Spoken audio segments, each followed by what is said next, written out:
O que quero do próximo prefeito de minha cidade, Piedade. Desta vez, quem vai falar é o advogado Rodrigo da Silveira Camargo. Rodrigo já ocupou em governo de Piedade o posto de assessor jurídico e foi presidente da Comissão de Recursos Fiscais e também do CODEP, Conselho de Desenvolvimento Econômico e Empresarial de Piedade. Rodrigo tem a palavra. Boa noite, internautas do Jornal Acorda Brasil. Mais uma vez é um imenso prazer estar aqui com o jornalista, senhor Dolbeck. E o tema de hoje é o que eu quero do próximo prefeito da minha cidade. Bom, antes de falar a minha resposta, que é uma resposta muito curta e muito simples, né, eu gostaria de fazer alguns comentários sobre a situação que poderá vir a enfrentar o próximo prefeito, né? Indiscutivelmente, nós temos que entrar um pouco na questão da administração pública, principalmente na área das finanças públicas, né? Eu gostaria de que tudo isso dessas minhas previsões, eu gostaria que estivessem erradas, né? Eu gostaria de ser mais otimista, mas infelizmente os indicadores atuais eles nos dão conta do contrário, né? Nós vamos ter um período de adversidade, né? Onde o administrador ele terá muitos desafios pela frente. Piedade é um município pequeno, o seu orçamento, uma grande parte, ela pertence são os repasses, né? Tanto do governo federal como do governo do estado. A receita própria é uma receita pequena, né? E hoje o grande problema é que nós temos uma queda no FPM. O que é o FPM? O FPM é o Fundo de Participação dos Municípios, que é o repasse que é feito aos municípios. E nós tivemos no ano de 2020, em relação ao ano de 2019, já uma queda de 13,9% desse repasse.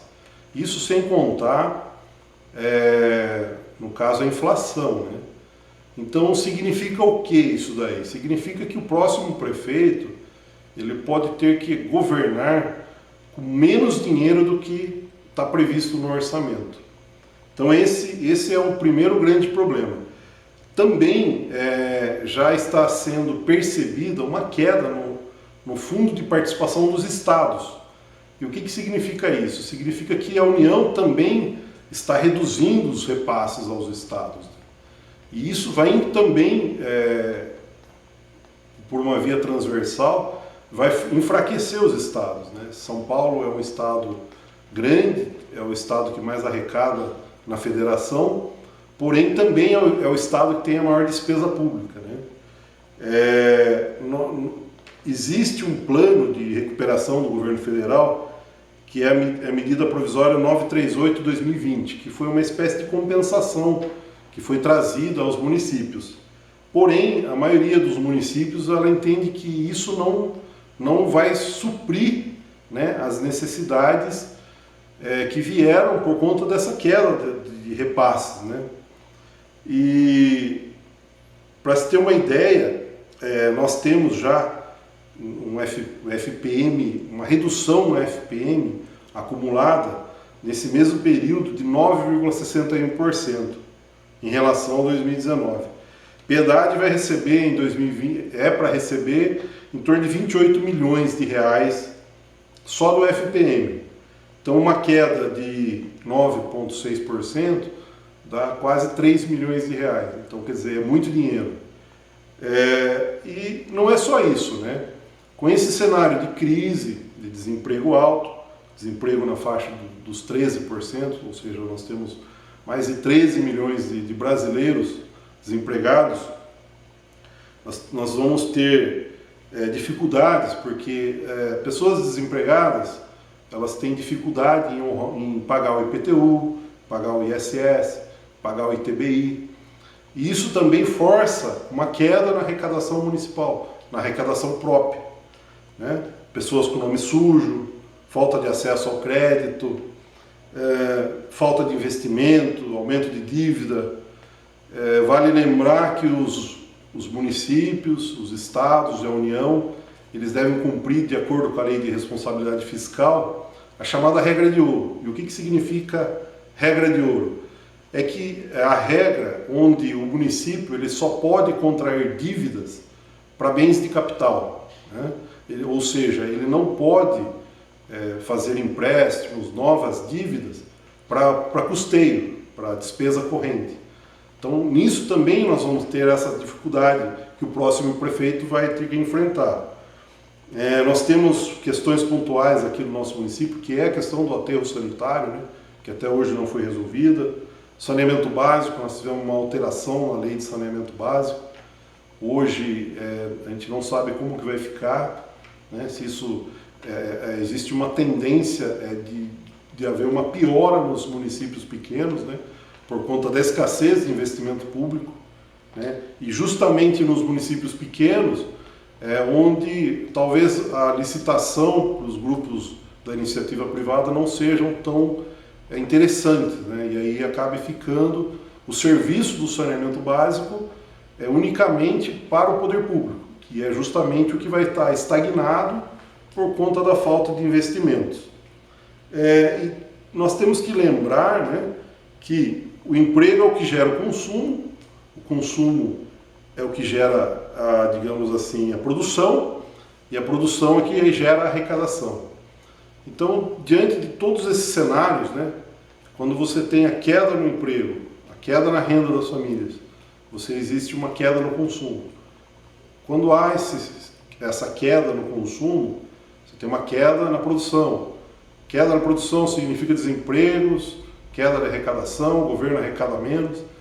Então nós temos que voltar a ter um ciclo virtuoso, né, de crescimento econômico, geração de emprego, renda, né, com mais produção, com mais arrecadação, para que o município possa também sair dessa zona crítica, né, que a gente coloca. Saúde pública, em virtude da pandemia e de outras questões, pode haver uma demanda especial. Nós tivemos em 2017 a emenda 95, que foi chamada emenda da morte, né, na época do governo Temer, e isso desvinculou a obrigação dos 15% de gastos da União com a saúde. Então isso, infelizmente, retirou 20 bilhões da saúde pública, justamente no momento agora de pandemia em que os municípios mais precisaram, os estados, né? Então, para se ter uma ideia, em 2014, quer dizer, o gasto per capita do SUS por pessoa era R$ 595. E hoje o SUS gasta R$ 555 por pessoa. Então nós temos 6 ou 7 anos e o SUS gasta menos hoje per capita do que gastava há 6 ou 7 anos atrás. E houve também uma queda no nível geral dos investimentos da União na área da saúde, e os planos de saúde perderam em 2 anos mais de 3 milhões de pessoas que estavam na saúde privada. Então significa o quê? Que nós vamos ter um SUS inchado, com menos verba, com menos dinheiro disponível e com mais usuários. Então isso pode trazer também um problema, digamos assim, de difícil solução para o próximo prefeito. Todo mundo sabe que o benefício emergencial já trouxe algumas... ele ajudou muito a população, aliás, 63,5 milhões de pessoas receberam esse auxílio. E assim, nisso verifica-se que o quanto vai ter que ser feito, né, pelo próximo prefeito. E esses são os desafios, né? O servidor público, IPTU na zona rural, que essa questão em ano de pandemia vai ter que ser verificada com muito carinho, né, se vai ser possível aplicar ou não. E é isso, e na realidade o que eu quero do próximo prefeito é que ele faça uma gestão séria, responsável, e que não engane o povo, né, que não engane a população, porque o cenário ele é bem adverso. Então, um candidato aí que sai prometendo o mundo e o fundo, né, não dá para acreditar que ele vai cumprir nisso daí. Então, que ele respeite a população e não faça, não minta para o povo de Piedade. Muito obrigado, até a próxima. Até a próxima.